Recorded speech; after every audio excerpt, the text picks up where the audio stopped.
চ্যানেলের ডিজিটালে সবাইকে স্বাগতম। আমি এখন আছি মাগুরা জেলার শালিকা উপজেলার একটি ইট ভাটায়। আর এই ইট ভাটায় গাছ দিয়ে কিভাবে ইট ভাটা চলছে সেটা আপনাদের একটু দেখানোর জন্য আপনারা দেখতে পাচ্ছেন এসব ইট ভাটায় কয়লার পরিবর্তে ব্যবহার হচ্ছে বিভিন্ন ধরনের গাছ, যেমন ফলজ, বনজ ও ঔষধি গাছের কাঠ পুড়িয়ে কিন্তু এই ইট ভাটাগুলো চলছে প্রতিদিন। আম, স্থানীয় লোক এলাকাবাসী জানিয়েছেন যে প্রতিদিন শত শত টন কাঠ পুড়িয়ে কিন্তু এই এই ইটভাটাটি পরিচালনা করা হচ্ছে। এতে ক্ষতিগ্রস্ত হচ্ছে প্রধান অর্থকরী ফসল কিন্তু কৃষি খাত, এবং এই এলাকার পরিবেশ কিন্তু দূষিত হচ্ছে, এমনটি কিন্তু তারা আমাদের জানিয়েছেন। উজাড় হচ্ছে বনভূমি। এভাবে অবাধে প্রতিদিন কাঠ পোড়াতে থাকলে পরিবেশের উপর মারাত্মক প্রভাব পড়বে বলে স্থানীয় সচেতন মহল কিন্তু আমাদের জানিয়েছেন। ইট প্রস্তুত ও ভাটা নিয়ন্ত্রণ আইন অনুযায়ী কৃষি জমি, শিক্ষা প্রতিষ্ঠান, ঘনবসতি এলাকায় ভাটা স্থাপন করা যাবে না, এমন কিন্তু আইন থাকা সত্ত্বেও আইনের তোয়াক্কা না করেই কিন্তু এই এই ইট ভাটাগুলো কিন্তু পরিচালনা করা হচ্ছে। প্রতি বছর এই জেলায় আবাদি জমিতে গড়ে উঠেছে অসংখ্য ইট ভাটা। ইট তৈরির মাটি সংগ্রহ করছে কিন্তু ফসলি জমি থেকে।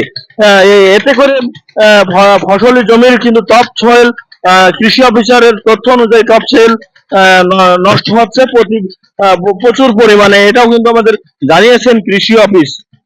এসব ভাটায় ঝুঁকিপূর্ণ ভাবে কাজ করছে 10 থেকে 15 বছরের শিশু শ্রমিক। অন্যদিকে পরিবেশের বিপর্যয় ঘটার আশঙ্কাও কিন্তু জানিয়েছেন স্থানীয়রা আরো আমাদের জানিয়েছেন প্রতিনিয়ত কাঠ কেটে ইট ভাটায় পোড়ানোর ফলে গ্রামে দিন দিন কিন্তু কমে যাচ্ছে গাছপালা। এতে হুমকির মুখে পড়ছে পরিবেশ।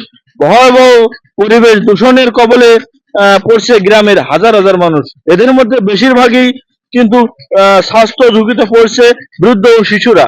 আমি কথা বলেছি উপজেলা স্বাস্থ্য কর্মকর্তার সাথে, তারা জানিয়েছেন যে এই ইট ভাটার যে ধোঁয়া, এই ইট ভাটার ধোঁয়া থেকে মানুষের শরীরে শ্বাস প্রশ্বাসের মাধ্যমে কিন্তু শ্বাসকষ্ট সহ বিভিন্ন রোগে কিন্তু তারা আক্রান্ত হতে পারে।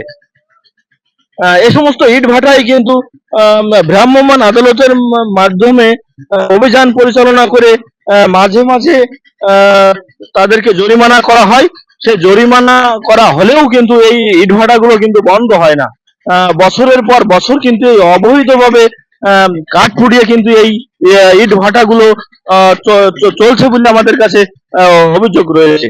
শালিকা উপজেলায় মোট 2টি ভাটা বাদে সব কয়টি ভাটা নিবন্ধন এবং পরিবেশ অধিদপ্তরের ছাড়পত্র না থাকা সত্ত্বেও সেই সকল ইট ভাটা কিন্তু তাও কিভাবে অদৃশ্য কোনো শক্তি তারা পরিচালনা করে আসছে, এমনটি কিন্তু জানিয়েছেন আমাদের স্থানীয় সচেতন মহল। তারা আমাদের জানিয়েছেন যে এই ইট ভাটাগুলো অচিরেই যদি বন্ধ না হয়, একদিকে যেমন পরিবেশ ভারসাম্য এবং পরিবেশের যেমন ক্ষতি হবে, অন্যদিকে কিন্তু এই এলাকার এই এলাকার শিশু থেকে বৃদ্ধ তাদের কিন্তু বিভিন্ন রোগে তারা আক্রান্ত হচ্ছে, এবং আগামীতেও এটা মারাত্মক আকারে ধারণ করবে, এমনটি কিন্তু তারা মনে করছেন। এই ছিল মাগুরার শালিকার এই কাঠ দিয়ে পোড়ানো সজল ব্রিক্স থেকে সর্বশেষ সংবাদ। H M Rajib, channel S, Magura.